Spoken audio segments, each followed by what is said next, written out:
Para la prehistoria, un monumento representativo es el de Stonehenge, siendo una estructura megalítica la cual consiste en grandes bloques de piedra distribuidos en 4 círculos concéntricos.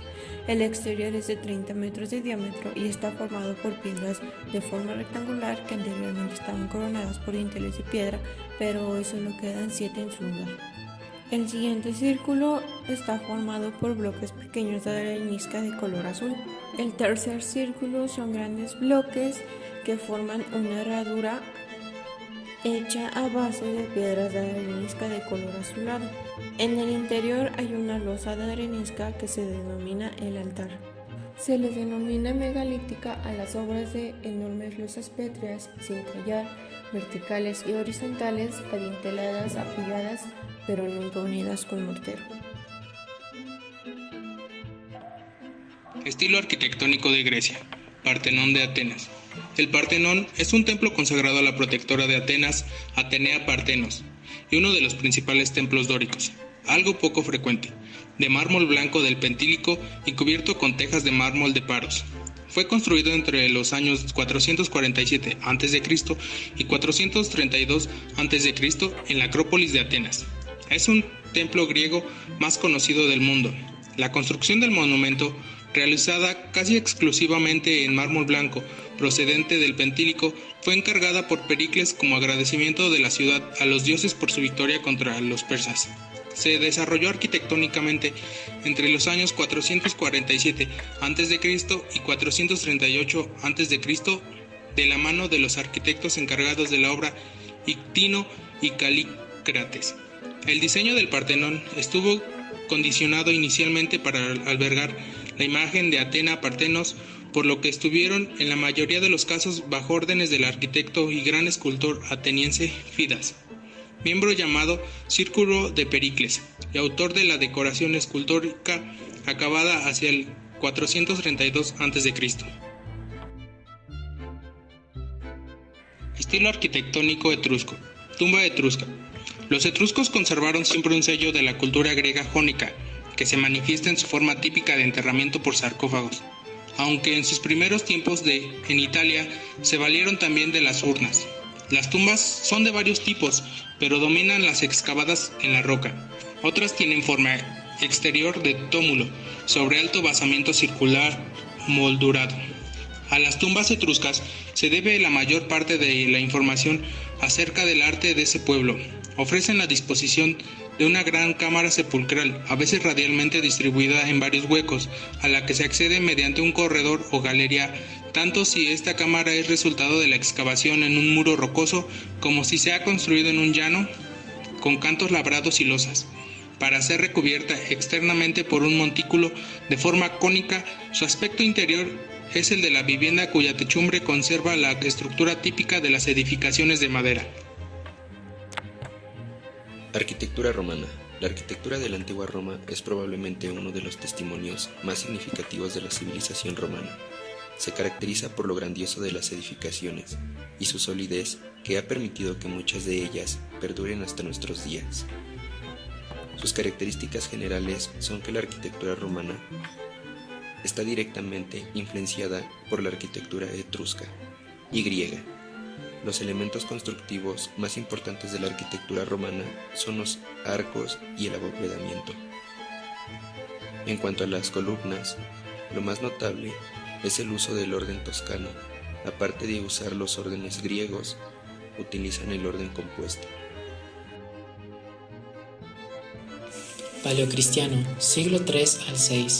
La arquitectura paleocristiana, también llamada arquitectura de los primeros cristianos, fue construida entre finales del siglo III al siglo VI y nació principalmente para satisfacer la necesidad de construir estructuras propias para la religión cristiana.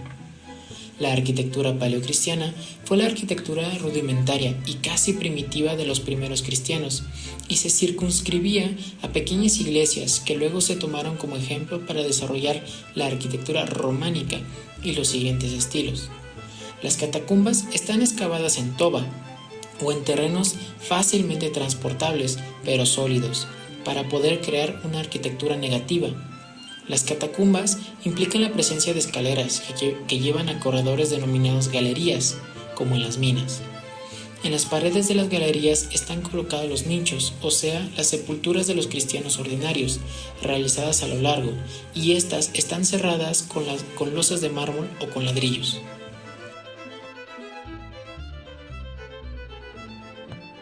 La arquitectura bizantina.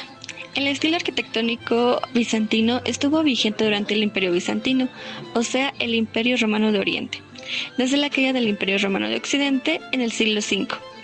Algunas de las características distintivas de la arquitectura bizantina son, además de la forma ya indicada de las cúpulas, el uso del ladrillo como material constructivo en sustitución de la piedra, el uso masivo de los mosaicos como elemento decorativo en sustitución de las esculturas, la mayor elevación de los edificios como el resultado del realce de las cúpulas y el hallazgo de un sistema que permite conjugar el uso constructivo para dichas cúpulas de un soporte de planta cuadrada, pero que permite el remate mediante un tambor en una cúpula redonda, en muchas ocasiones con prolongación de un alero ondulado.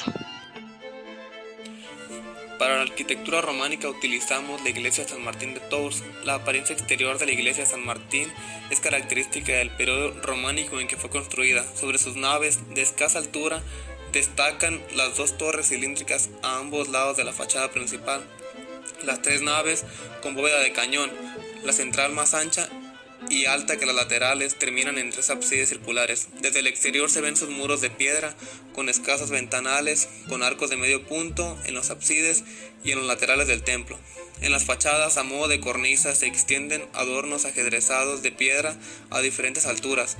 Además, bajo los aleros de las puertas y tejados hay más de 300 pequeños canecillos con figuras similares a gárgolas. El gótico tuvo su origen en la Alta Edad Media de Francia, entre los años 900 y 1300. El vocablo gótico fue utilizado por primera vez por Giorgio Vasari, quien lo empleó para calificar como confusos y desordenados los diseños. Lo que hoy en día conocemos como arquitectura gótica tuvo como nombre original obra francesa.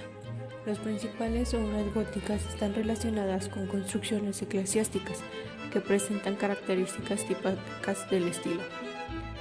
Puso especial énfasis a la ligereza estructural y la iluminación de las naves del interior de los edificios. Los arcos apuntados permiten que las cargas bajen más verticales. Los contrafuertes ayudan a los pilares a contrarrestar el empuje horizontal de las bóvedas. Los pináculos son pesos que se ponen encima de los contrafuertes que ayudan a redireccionar el empuje horizontal de la bóveda a un recorrido más vertical al suelo. Así las cargas bajan ayudando a que los pilares no se abran horizontalmente. La arbotante es un medio arco que recoge los empujes horizontales de la bóveda y los transmite al contrafuerte. Los rosetones se tratan de ventanas con forma circular, la cual su misión es iluminar el interior de los templos y a su vez añadir misticismo y misterio al crear efectos luminosos en los altares. Arquitectura renacentista. Nace en Italia durante el 400. Unas de sus principales y más importantes características son el deseo de realizar edificios perfectos desde el punto de vista de perfección técnica, basándose en cálculos matemáticos y geométricos para obtener la máxima armonía y proporción. Para ello, toman como módulos el radio y el diámetro de una columna. Hay teóricos como Pacioli que hablan de la proporción áurea, que es la más adecuada para la construcción, que es 1 metro de largo por 1,6 metros de ancho. El efecto ascensional del gótico es trocado por la horizontalidad. Tiene preferencia el espacio unitario, es decir, se busca que desde el interior se puede tener una visión total del edificio, sin importar el punto de vista del observador. De igual manera, se busca la belleza formal. Rococó, 1720 a 1789. El rococó es un recargado estilo arquitectónico francés que surge en contraposición a la estética barroca. Hay 4 propiedades primordiales de este estilo arquitectónico. La primera característica ha sido una totalmente nueva preferencia por los colores pastel. La utilización de líneas curvas ha sido otra característica de este estilo. La curva ha sido especialmente conocida no solo en el arte y la ornamentación, sino que además las propiedades arquitectónicas se volvieron más curvas, como en los techos. La decoración ostentosa ha sido una característica más del estilo rococó. La utilización del oro ha sido en especial prominente, ayudando a añadir claridad, armonía, sofisticación y un grado de lujo a los colores pastel. El estilo rococó, aun cuando tomando mucho del estilo barroco, las cosas se volvieron asimétricas y menos controladas.